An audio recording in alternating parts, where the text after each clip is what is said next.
শিক্ষার্থীরা ষষ্ঠ শ্রেণীর অনুশীলনী 1.1-এর 2-এর ক কথায় লেখো। দেখেন 2-এর ক, খ, গ, ঘ আমরা তিনটেই দেখব। তো 45, 7, 8, 9 মানে 4, 4, 5, 7, 8, 9, তারপর হচ্ছে 4, 1, 0, 0, 7, 8, 9, 1, 0, 7, 1 এগুলোকে কথায় লিখতে বলছে এবং হচ্ছে আমরা এগুলো কথায় লিখব। তো অঙ্কে দেওয়া আছে, কথায় লিখব। একক, দশক, শতক, হাজার, অযুত, লক্ষ, নিযুত, কোটি। এই আপনার সিরিয়ালটা মনে রাখতে হবে। এবং আরেকটা জিনিস মনে রাখতে হবে যে যদি দেশীয় রীতি হয়, আমি এর আগের ক্লাসেও বলেছি, তাহলে 3, 2, 2 এই সংখ্যাটা মনে রাখতে হবে। কারণ কি আমরা প্রথমে 3 ঘর করে, প্রথমে 3 অঙ্ক 3 ঘর করে কমা দেব, 3 ঘর প্রথমে কমা দেব, তারপরে 2 ঘর কমা দেব, তারপর আবার 2 ঘর, এভাবে সিরিয়াল চলতে থাকবে। যতগুলো থাকবে 3, 2, 2 এভাবে সিরিয়ালটা চলতে থাকবে। এখন হচ্ছে আমরা প্রথম অঙ্কটা দেখব 45, 7, 8, 9। এখন দেখেন এখানে হচ্ছে 3 একক, দশক, শতক, এই যে 3 ঘর পরে আর 2 ঘর আছে, তারপর তোর কমা দেওয়ার দরকার নেই। এখন এককে কে বসাবো? এককে বসাবো 9, তারপর হচ্ছে 8, তারপর হচ্ছে 7, দশকে তারপর হচ্ছে 5, তারপর হচ্ছে 4। এখন এই অযুত আর হাজার এরা কিন্তু একসাথে মিলে যাবে এবং অযুত আর হাজার একসাথে হয়ে কি হবে? এই অযুতের কাছেও যে থাকবে আর হাজার, এরা মিলাইয়ে 45 যখন হয় এটাকে হাজার হিসেবে আমরা কাউন্ট করব। একইভাবে নিযুত, দেখেন নিযুত আর লক্ষ, এটাকে এই দুইটা সংখ্যা যা থাকবে এখানে যদি থাকে পরবর্তীতে আমরা পাবো, সেটাকে আমরা লক্ষ হিসেবে কাউন্ট করব। তার মানে হচ্ছে 45,000। এটার ক্ষেত্রে কি হবে? লেখেন 45,000, তারপরে কত হবে? 45,000, তারপর হচ্ছে শতকের ঘরে গেছে কত? 7, তার মানে 700 কত? 8, 9 মানে হচ্ছে 89। হ্যাঁ, 89, 45,789। দেখেন এটা আমাদের করা হয়ে গেল। একই নিয়মে আমরা পরেরটাও করতে পারবো, তারপরেরটাও আমরা করে ফেলবো। এর পরের দুইটা দেখেন 41,000, এখানে কত আছে? 41। কেন? এটা আমরা লিখছি 3, এই যে 3 অঙ্ক পর, একক, দশক, শতক, এরপর হচ্ছে হাজার, অযুত, তার মানে এই হাজার আর অযুত একসাথে হবে। তার মানে হচ্ছে এখানে হচ্ছে 41, হাজার আর অযুত মিলে 41 হয়েছে, 41,000। তারপর হচ্ছে এই যে দেখেন দশক আর হলো যে শতকের ঘরে কিছু নাই, তার মানে হচ্ছে এককের ঘরে আছে 7, 7 লিখে দিছি। একইভাবে একক, দশক, শতক, হাজার, অযুত, লক্ষ, এই সিরিয়ালটা আপনি মনে রাখবেন, মুখস্থ রাখতে হবে। একক, দশক, শতক, হাজার, অযুত, লক্ষ, এই লক্ষর ঘরে কমা আগে দিয়ে দিছি, 3, 2, 2 এই রুলসটা মেনে কমা দিয়ে দিছি।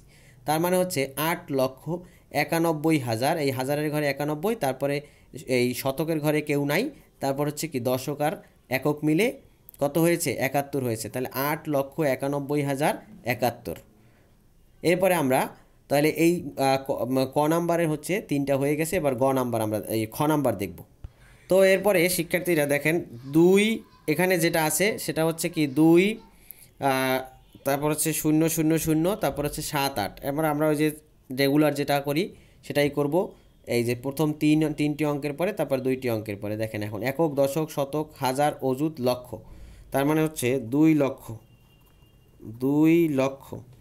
তারপর হচ্ছে দেখেন আরগুলো সব শূন্য, আরগুলো নাই কিন্তু, এই যে সব শূন্য, শূন্যর পরে দশক আর হলো একক, এর মধ্যে আছে কত? 7 আর 78, 2,78,000 হয়ে গেল একটা।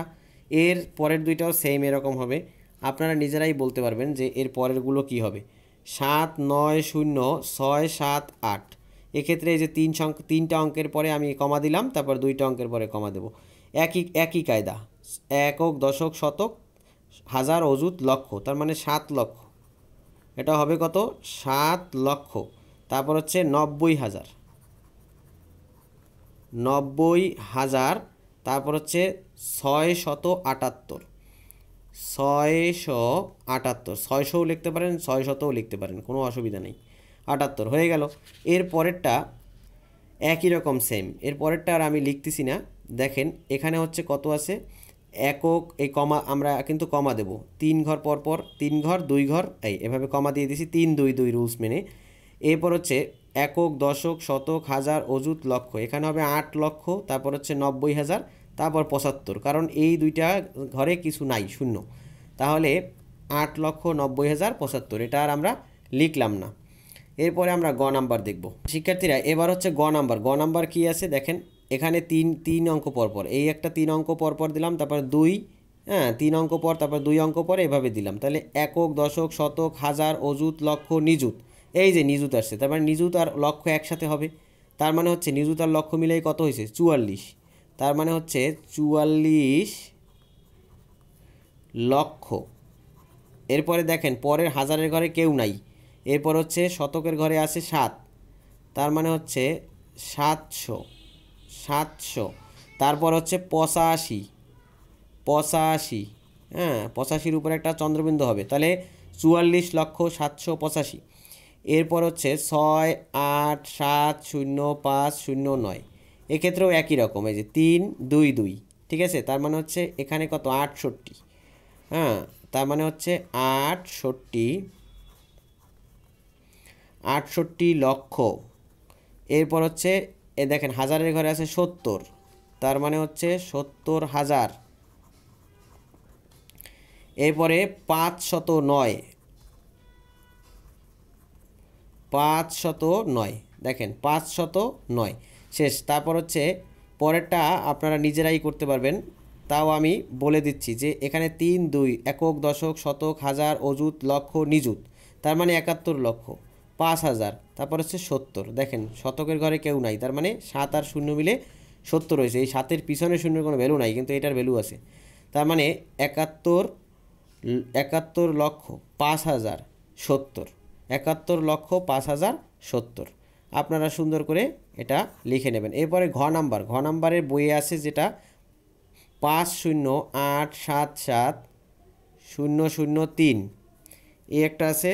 আর একটা আছে হচ্ছে 94309799, এবং আর একটা হচ্ছে 839000, তারপর হচ্ছে 765।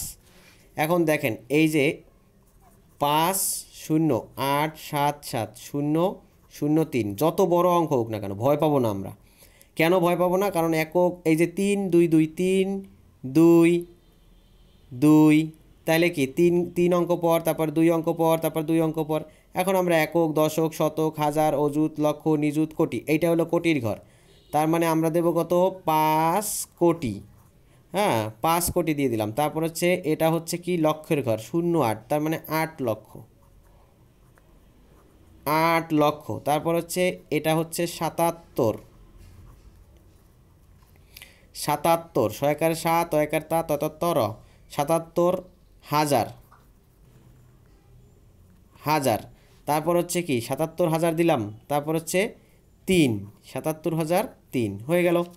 এর পরেরটা দেখেন 94309799, এটাকে ক্ষেত্রে ওই যে 3, 2, 2।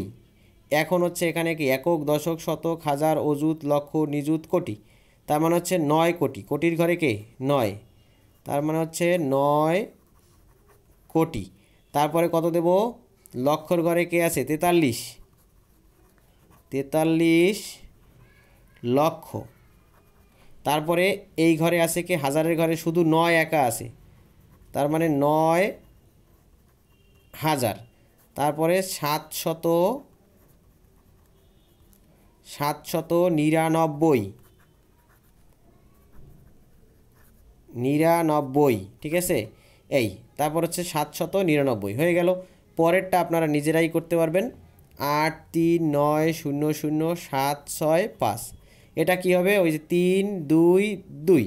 এরপর হচ্ছে কি 8,39,0765, এটা একদম নিজের, কারণ হাজারের ঘরে কেউ নাই, তার মানে হাজার হবে না। এবার হাজারের ঘরে কেউ নাই, তাহলে হচ্ছে 8,39,0765, এটা আপনারা নিজেরাই করে ফেলবেন। হয়ে গেল। তাহলে শিক্ষার্থীরা এই পর্যন্ত আমাদের আজকের ছিল। এরপরে হচ্ছে আমরা 3 নাম্বার পরের ক্লাসে দেখব। ক্লাস ভালো লাগলে অবশ্যই চ্যানেলটি সাবস্ক্রাইব করবেন। ধন্যবাদ সকলে।